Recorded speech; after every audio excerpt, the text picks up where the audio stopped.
자, 안녕하세요. 봄이아빠입니다. 오늘 국내 시장 전체적으로 많이 힘드셨을 텐데 저 또한 시장을 보면서 한숨부터 이렇게 나왔는데요. 금일 장 초반 전반적으로 미증시가 이렇게 하락을 했음에도 불구하고 국내 증시 같은 경우에는 견고한 모습을 보이면서 출발을 했었습니다.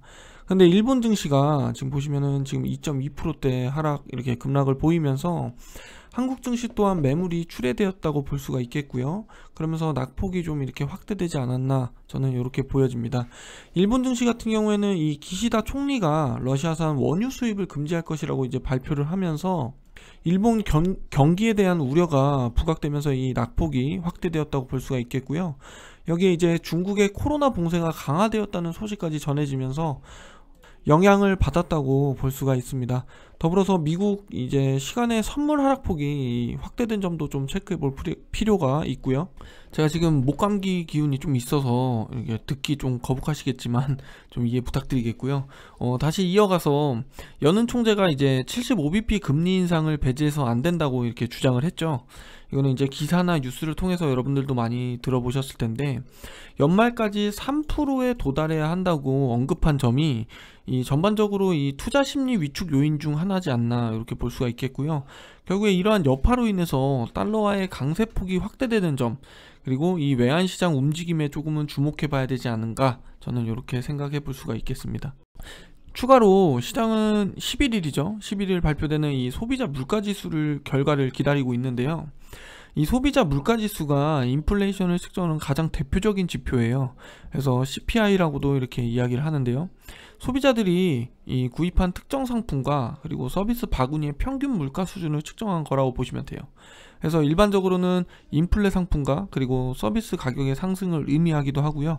그리고 금리는 물가 상승률, 이 물가 상승 기대치에 따라 결정되기 때문에 물가가 오를 경우에 금리도 역시 같이 오른다라고 보시면 되겠습니다.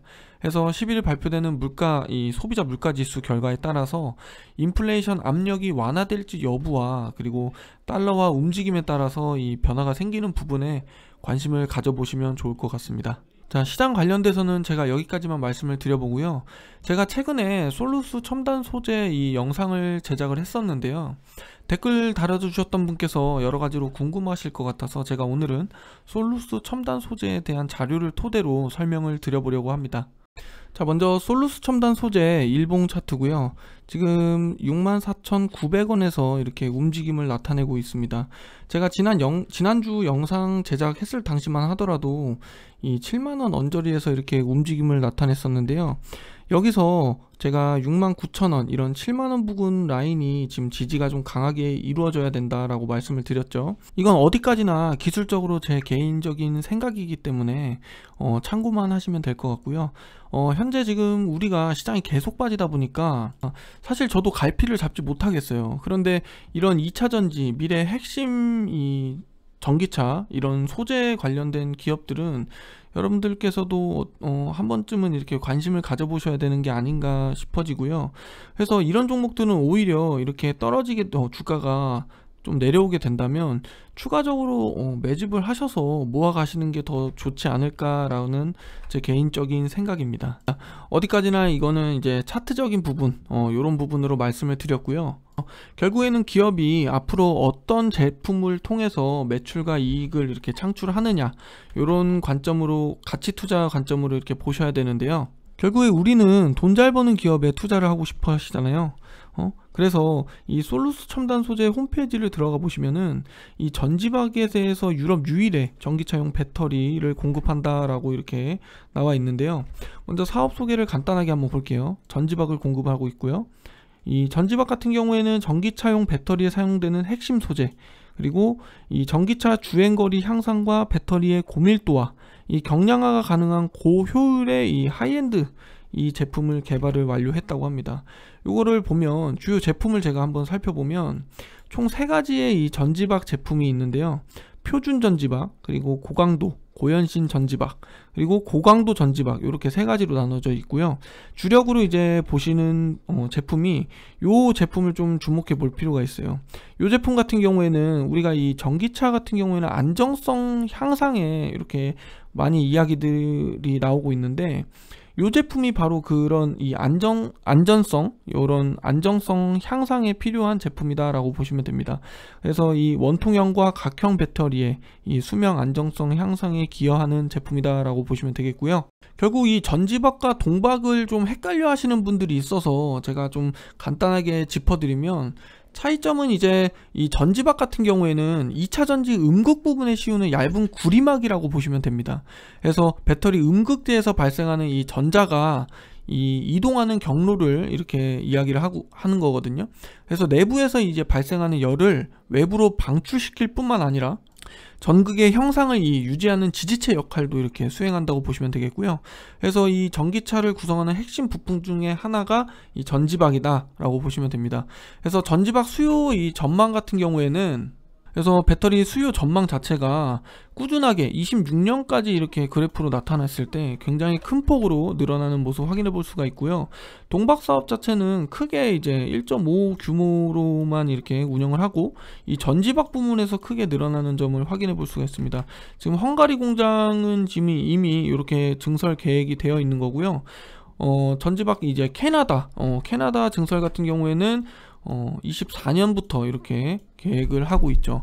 그래서 연평균 46%로 이렇게 증가할 것으로 전지박 부문에서 이야기를 하고 있고요. 반대로 이제 동박 같은 경우에는 이 구리를 얇게 만든 막이다라고 보시면 돼요. 그래서 배터리를 이제 구성하는 이 4대 핵심 소재 중 하나인 이 음극재에 이제 주로 쓰인다고 보시면 됩니다. 그래서 전기차 배터리 시장의 이 성장과 함께 동박 수요도 급증할 것으로 이렇게 기대를 하고 있고요. 동박 이제 제조업체 같은 경우는 일진 머티리얼즈가 거의 90%를 동박을 이렇게 사업을 영위하고 있는데요. 과거에 이 동박 업체 같은 경우에는 주요 이 핸드폰 이런 제조업체가 대부분이었어요, 이 고객사가. 그런데 동박 이 스마트폰 한 대에 4g 정도가 이렇게 사용이 됩니다, 이 동박이. 그런데 전기차 같은 경우에는 1만 배예요, 1만 배. 40kg가 이렇게 사용이 되고요. 그래서 동박 같은 경우에도 수요 전망을 보면은 연평균 30%로 이렇게 성장을 하면서 2018년에서 25년까지 14조 3천억 원으로 이렇게 시장이 커질 것으로 이렇게 전망을 하고 있어요. 그래서 전지박 부문에서는 이 솔루스 첨단 소재가 좀 관심을 기울여 볼 수 있는 기업이지 않은가 이렇게 말씀드려 보고 싶고요. 반대로 동박 쪽으로 이제 관심을 가지고 계셨던 분들은 일진 머티리얼즈도 관심을 가져보시면 좋을 것 같습니다. 결국 이 전기차 이 동박 수요, 이 배터리용이 점차 늘어날수록 이 전지박이라던가 동박 수요는 계속해서 꾸준하게 이렇게 성장한다고 보시면 되겠고요. 저는 그래서 이 동박 쪽으로는 전에도 언급을 드렸지만 일진 머티리얼을 제가 지금 현재 보유 중에 있고요. 그리고 전지박 부문에서는 이 솔루스 첨단 소재도 굉장히 좋은 기업이다 라고 말씀을 드리고 싶어요. 그러면서 제가 오늘은 이 솔루스 첨단 소재에 대한 이 리포터를 하나 준비를 했는데요. 먼저 1분기 실적이 적자를 기록을 했죠. 매출액 같은 경우에는 1236억 원, 그리고 영업 적자 같은 경우는 24억 원을 기록을 했습니다. 그리고 전지박 사업부 같은 경우에는 역대 분기 최대 매출을 기록을 했지만 이 원재료 가격과 이 전력비 상승으로 인해서 적자폭은 최대 적자를 이제 시현했던 전분기와 유사한 수준으로 이렇게 추정이 된다. 반면 이제 전자소재 사업부 이 부분 같은 경우는 신규 제품이 출하되면서 분기 최대 매출을 이렇게 기록했다고 보고서에서 이야기를 하고 있고요. 제가 항상 말씀을 드렸던 부분이 2분기를 지금 일진 머티리얼즈도 그렇고 이 솔루스 첨단 소재도 그렇고 2분기를 이제 지금부터는 이제 좀 주목을 해봐야 되지 않나 라고 말씀을 드렸는데요. 먼저 2분기 실적 매출이 1283억 원, 그리고 영업이익이 3억 원으로 이렇게 전망을 하고 있어요. 이 전지박 수율이 계속해서 전기차가 이제 늘어나다 보니까 이 수율은 지금 안정화가 되고 있는 모습입니다. 그런데 우리가 차량 부품이라든가 이런 반도체 부분에서 부족 현상이라고 뉴스나 기사를 통해서 알고 계신 분들은 아실 거예요. 지금 차량 신차 출고하려고 이제 기다리면 엄청 오래 기다리잖아요. 저도 저희 처남이 지금 작년에 신차를 이제 출고를 이제 신청을 계약을 했었는데 지난달이었나요? 4월 말인가 이제 차를 이렇게 받았다고 하더라고요. 그만큼 이 반도체 부분에서 부족 현상이 굉장히 큰데요. 이 유럽 전기차 생산 차질이 상반기까지 이렇게 우려로 남을 것으로 전망을 하고 있습니다. 그런데 하반기부터는 제가 지속해서 이 전기차라던가 이런 소재 부분, 지금 주가도 주가지만 요런 쪽으로 좀 관심을 가져봐야 되지 않나라고 말씀을 드렸던 게, 여기서도 이야기를 하네요. 이 하반기부터는 전지박 수율이 개선된다 하고요. 그리고 유럽 전기차 시장도 회복이 된다면 이 개선폭은 확대될 전망이다. 그러면서 수주 모멘텀이 가시화되고 있는 점은 눈에 띈다라고 이야기를 하고 있죠.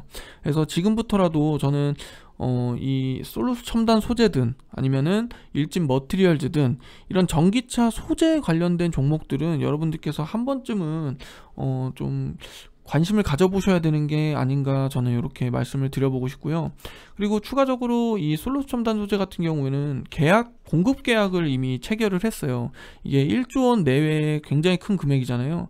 그러면서 이미 국내 배터리 업체 및 글로벌 완성차 업체양으로 1조 원 내의 공급 계약을 체결을 했다. 그리고 총 1조 원 수준의 추가 계약이 이제 예상도 하고 있고요. 기간을 짧게 가져가면은 이제 연간 매출 기여도는 이전 계약 대비해서 높을 것으로 기대된다고 하니까 굉장히 긍정적인 내용이잖아요. 그렇죠? 그래서 앞으로 향후 돈을 더 많이 벌 수밖에 없는 기업이다. 저는 이렇게 말씀을 드려보고 싶고요. 자, 솔루스 첨단 소재 이 실적 추이 전망도 보시면은 20년도와 23년 가이던스까지 이렇게 예상 가이던스긴 하지만, 근데 어쨌든 이 영업이익률이 20년도에는 10%대였어요. 그런데 주가가 지금 굉장히 큰 폭으로 상승을 했다가 지금 완전히 지금 바닥이잖아요. 이걸 보시면은 다 아시겠지만 결국에는 돈을 잘 벌다가 돈을 잘 못 벌게 되면서부터 이 영업이익률이라든가 이런 적자를 지속을 하게 되면서 주가가 지금 현재 위치까지 이렇게 내려왔다라고 보시면 돼요. 그래서 올해부터는 또 어떻게 되냐, 4.9%, 약 5%대죠. 그리고 23년에는 11%대까지 이렇게 기록을 하기 때문에 저는 지금부터라도 지금 이 솔루스 첨단 소재는 여기서 이제 한 6만원 초반까지만 더 내려와 준다면 이때부터는 저는 좀 관심을 더 크게 가져봐야 되는 게 아닌가라는 생각이 들고요. 앞으로 이 전지박 수요 자체가 46%, 연평균 46%의 성장을 지금 이야기를 하고 있잖아요. 전망하고 있잖아요. 그래서 여러분들도 2차 전지, 우리가 25년부터는 이제 탈레형 기간이라고 해서 글로벌적으로 요 얘기 많이 들어보셨을 텐데, 요런 부분을 다 생각을 해보셨을 때는 우리가 현재 지금 시장에서 이렇게 내려와 미래 먹거리가 보장된 기업들, 이런 종목들에 한번 관심을 가져보시는 게 어떤가, 이렇게 말씀을 드려보고 싶고요. 저는 오늘 영상은 제가 준비한 영상은 여기까지고요. 다음에는 제가 좀 더 좋은 내용들을 담을 수 있도록 영상을 제작해 보겠습니다. 제가 아직은 좀 많이 미숙하지만 제 영상 시청해 주셔서 너무 감사드리고요. 다음에 또 영상을 제작해서 인사를 드리도록 하겠습니다. 감사합니다. 봄이 아빠였습니다.